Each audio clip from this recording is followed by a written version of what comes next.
Hello, creatives. I am very, very happy to be here with you again. I am just going to go right into it.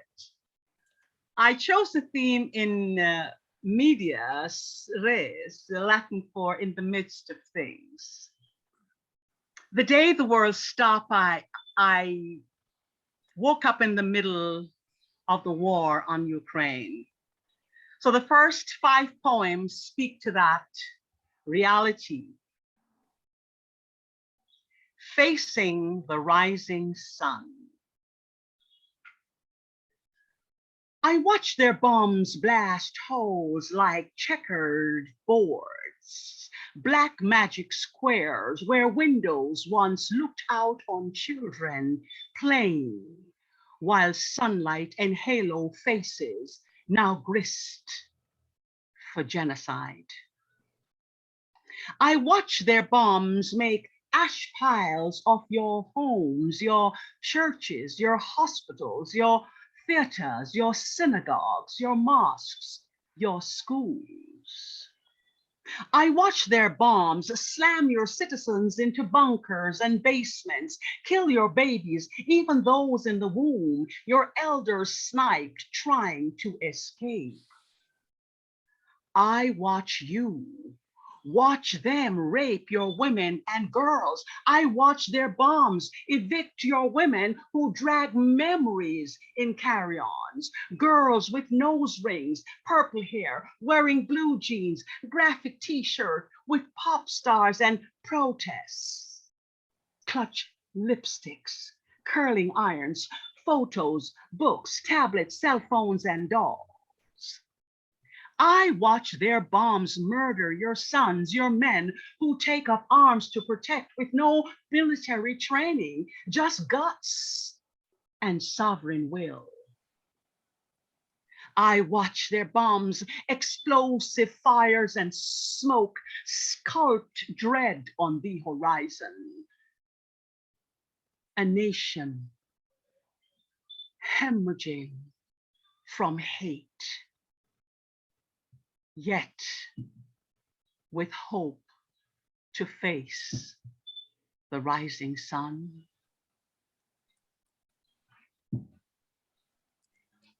This is a series of haikus I titled 575 for Ukraine. The naked pine tree, scorched, awaits funeral rites in the red forest. Radiated dust, wind tossed over barren land where flowers grew. Freezing snow crack lips, sting of hunger sinks the eyes, tanks crush skulls and dreams. The keloid forests, trenches stacked with dead. Others pray for peace again. Rufous turtle doves, 4-syllable call response, echo war sirens. Ukraine's sun will rise, its moon hack the surging tides, settle them once more.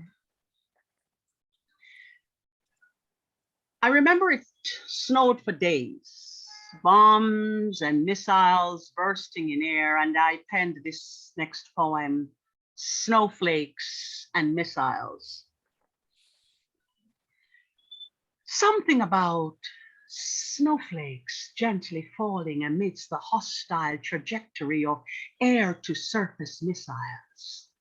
Ballistic fingerprints of warmongers unleashed on humanity to institute a barbaric empire. There's something about snowflakes gently falling, packing mounds like cotton shrouds, soaking up blood of the dead, a coolant delaying decay, suspending disbelief for denial to ease this grief. Something about snowflakes gently falling amidst the agony of bloated guts and privation.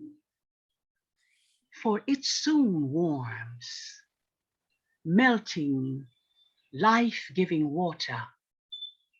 The people, the animals and larks returning will drink.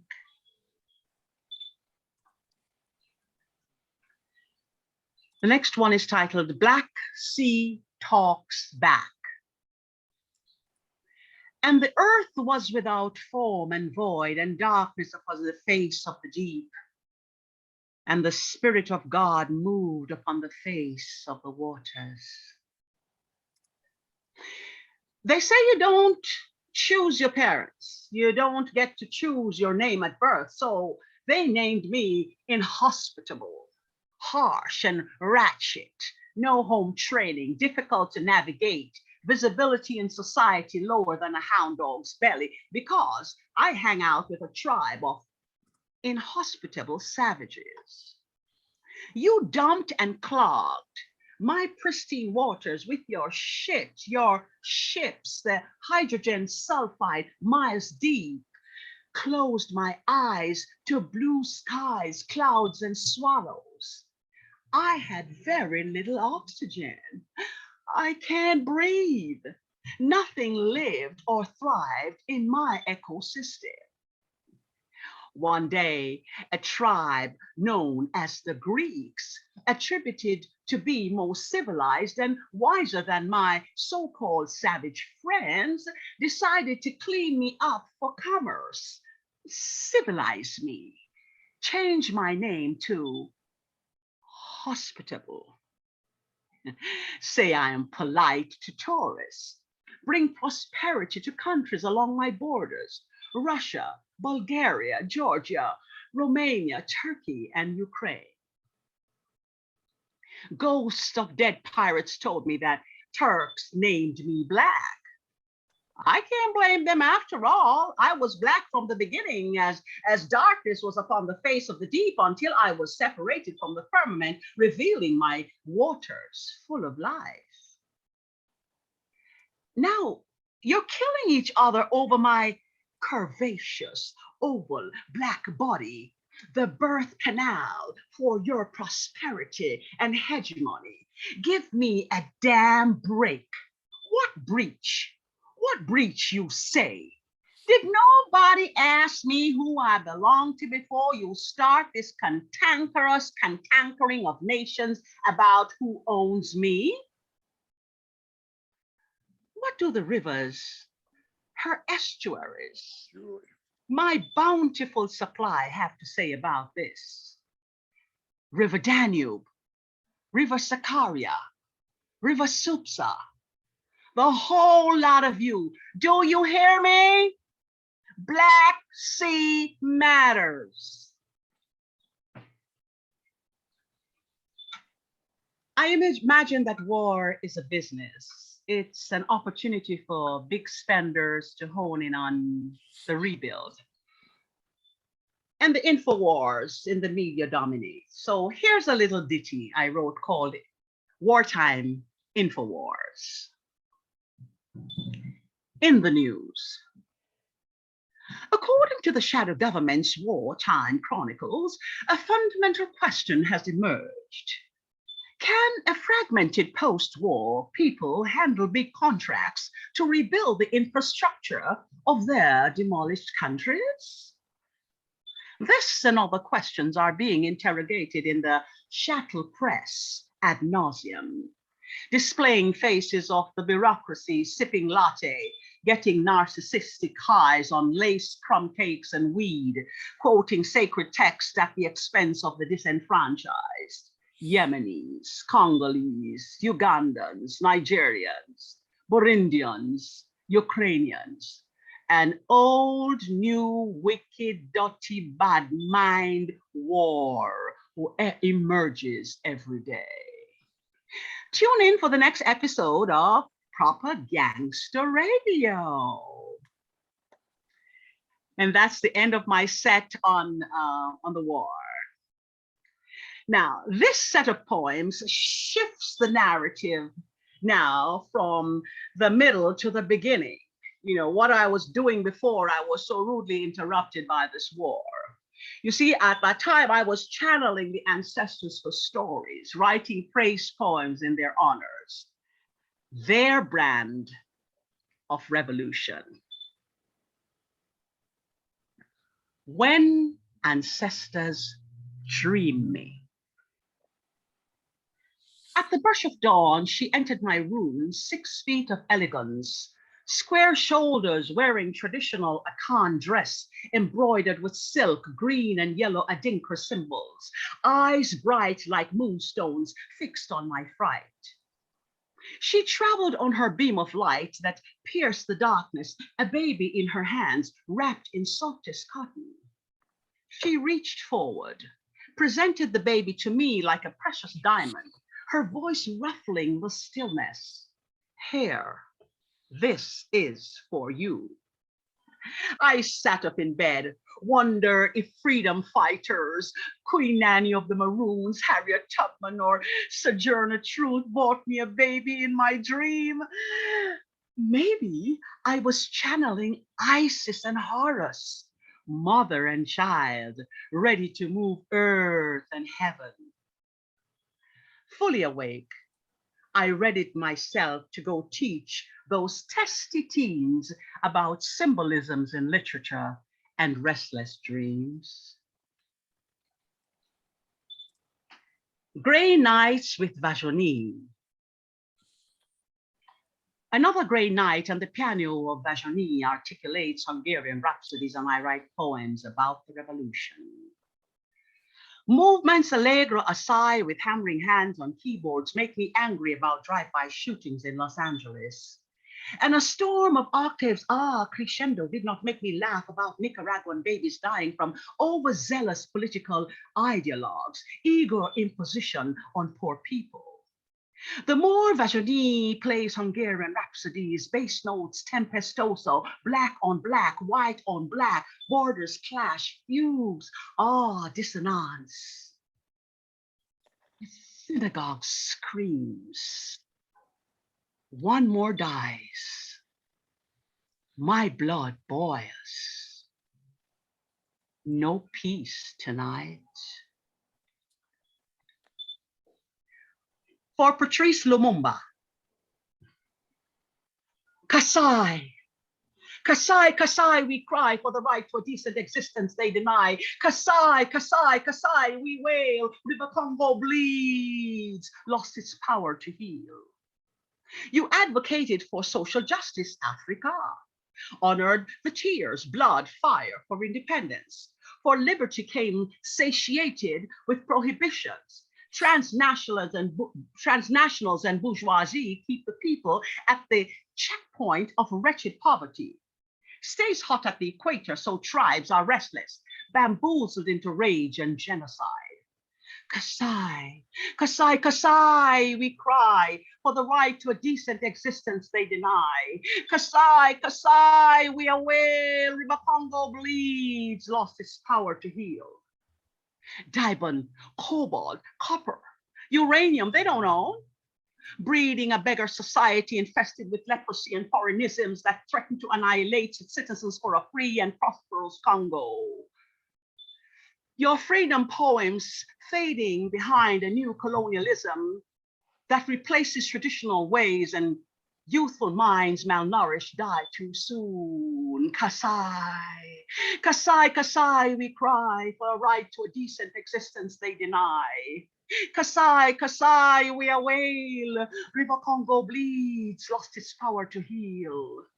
The truth of your final hours of torture lives in the spirit of that majestic tree where grasshoppers and hornbills sings for caterpillars to birth new butterflies, to comfort your orphan children left behind, to solve life's mysteries in some skull claimed once domiciled your intellect. Kasai, Kasai, Kasai, we cry for a right to a decent existence they deny. Kasai, Kasai, we wail. River Congo bleeds, lost its power to heal. River Congo bleeds, River Congo bleeds, River Congo bleeds. My penultimate piece is titled Ode to James Baldwin. David and Birdies rejoiced at your arrival. Firstborn, Black Soul, Black Boy, Black Man, Leo, Lionheart, New York, 1924. Black people in America were defining a culture, a renaissance, a critical stance when we took a stance. Winding railroads, your hands did fashion, vibrate with songs of our ancestors.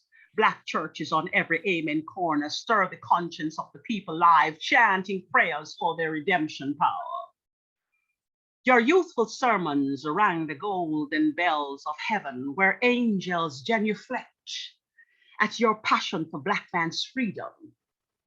Yet pearly white mansion feign the hope from the ghettos of the North and the slave quarters of the South.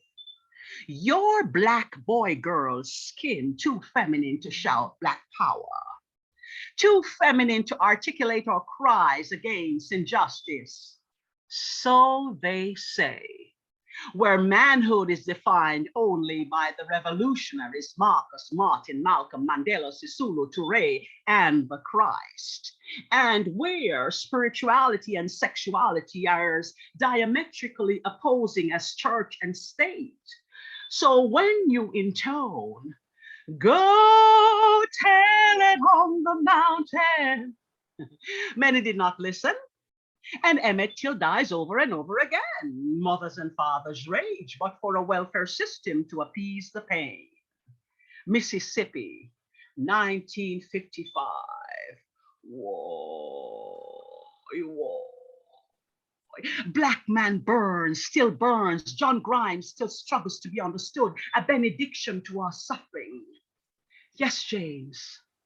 Centuries of white rage and economic rapacity perpetuated against your people, woven with the red, white, and blues for Mr. Charlie. But did you really want synchronism, Jim? Did you really want your brothers to love and to cease fleeing from reality and begin to change it?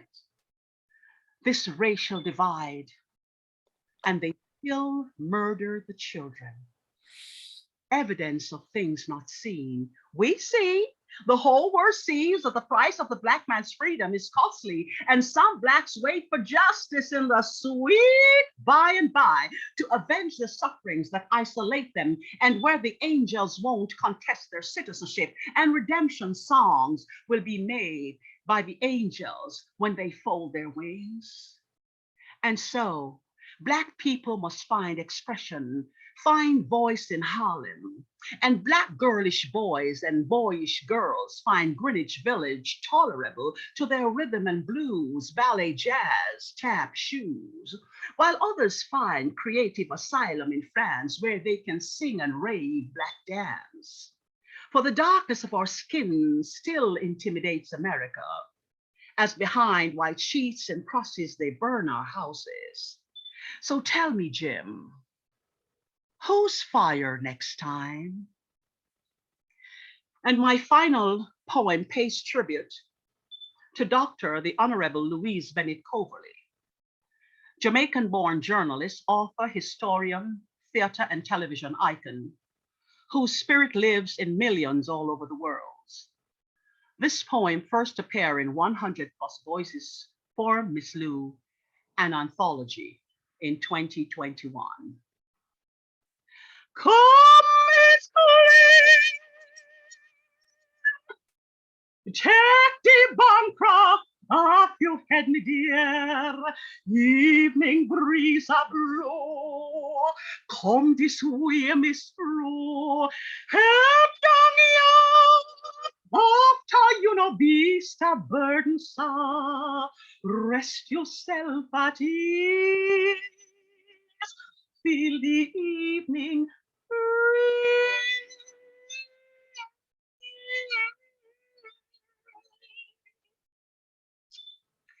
She who laughs the revolution. 100 years ago, she made a grand jeté, a classic entrance onto Mama Love's lap. The elders blew the abang to wake the town. A lioness has come! A lioness has come to laugh the revolution! Laugh the revolution! Same time, one big breeze blew her first cry over the Blue Mountains, round Macabuck Lane, down Halfway Tree, past Crossroads, over Kingston Harbor, where it pick up speed before it catch a 40 North Street. To laugh the revolution. Laugh the revolution. Matty run leave her clothes, a standpipe, Auntie Roach drag on her slippers, put on her tie head, pick up the Bible, open the psalm over the baby head, the ward off evil spirits and bad-mindedness. While Peelhead Jonkra look on in wonderment as the people gather for a grand enjoyment to laugh the revolution. Laugh the revolution. The ancestors brought her gifts, a heart of cooperation from the moment she could raise the bar, passe and run away, leave out the crib, land on tippy toes, run round the yard with her cousin Patty, play dandy shandy, Manuel Road, hopscotch, jacks and ball. The strategy to change the game began. To laugh the revolution. Laugh the revolution. The ancestors gave her language of many African tongues that survived the treacherous crossing, intersecting European vernacular imposed by cruel lashing. Some call it Chakban, others call it Patois, but she prefers to call it Sosa Jamaican. To laugh the revolution. Laugh the revolution. She used storytelling to revolutionize railroad serials, had no qualms two-party government to criticize, for social change and must from political greed and lust. For when some people still grumble that is licky economic power kill Queen Elizabeth pound, shilling and pence to make way for the ever devaluating dollar, she laughed the revolution. Laugh the revolution. Ancestors gave her euphonic laughter, perfect elixir for the soul. So when she and Auntie Roach draw a chair to analyze with foolishness the ironies of our sorrows, it make we double over, laugh loud, just so we can feel whole. To laugh the revolution. Laugh the revolution. And when the insurrectionists sugar estate revolt from cities to areas remote, the people demanding their rights to vote, better financial compensation, even from exploitation, big background control the wealth of the hard working class generation. She laughed the revolution. Laughed the revolution. She revolutionized Jamaican theater, once reserved for the upper class elite, wrote pantomimes of ordinary folks, wore theatre pack you couldn't think I get a seat. Every time she unmasked ran catch a quarrelly social commentary, establishment rebuke, her acting skills and humor educate the masses how for kin teeth cover heartburn, take bad things, make joke, and laugh the revolution. Laugh revolution. And the revolution continues. A legacy of works from writers and artisans like me, Lorna Goodison, Muta Baruka, Malachi, Opal Palmer, Disa, Donna Azaware, Soli, Faith Nelson, Jeffrey Phil, Kyle Miller, Marlon James, Oku, Jean Vinter Bruce, Linton Kwesi Johnson, Kwame Dawes, Bob Marley, Peter Tosh, and Mikey Tosh, too Mikey Smith, too numerous to mention. For she who laughs the revolution champions the voices of a new nation. To laugh the revolution. Laugh the revolution. Thank you.